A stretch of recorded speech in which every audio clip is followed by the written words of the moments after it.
Guess what we're gonna make today? No, wrong guess. Indian food. We're making Indian food. We're gonna do cashew butter chicken korma. Wow, it's really tasty. So we're gonna start with boneless, skinless chicken thighs. Okay, I'm gonna continue to trim some chicken. I'll kind of put it into cubes, as it were. I prefer chicken thighs over chicken breasts. It's more flavorful. It's more better. So I think we gotta do onion, right? Which I think I pretty much have chopped up here. And that we're gonna get we're gonna end up getting some moisture here. Now let's do the garlic. So now we put in ginger, onion, and garlic. And I think we need to put some cumin, onion, chicken, garlic, ginger. We're getting the layers and layers of flavors. We are seeing the chicken change colors. We're seeing some of that liquid come out from the onions and the chicken, and then it slowly evaporates. And the onions are getting more translucent, so it's all happening. Chili powder, 3/4 teaspoon.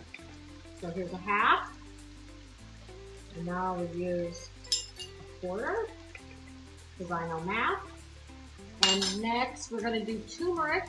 Now I had heard that the anti-inflammatory properties of turmeric are only activated if it's joined with black pepper.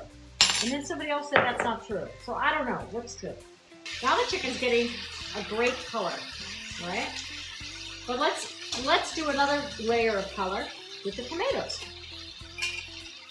I'm using a can of crushed tomatoes. And now we can go to the next layer of flavor, because we're always trying to build flavor, right? So that's gonna be our, look, my yogurt has problems reading.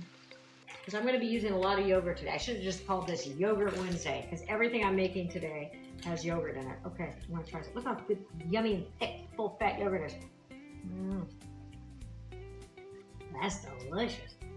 Kind of tart. Let's do cashew butter, because I bet that's going to be harder to get out. Okay, now we'll do yogurt. This just says 2. I'm going to put 3. Try to combine the cashew, the yogurt, and the tomatoes.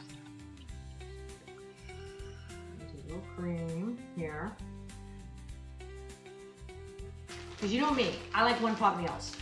Peas! We put peas in it. We're gonna put some peas. That's right.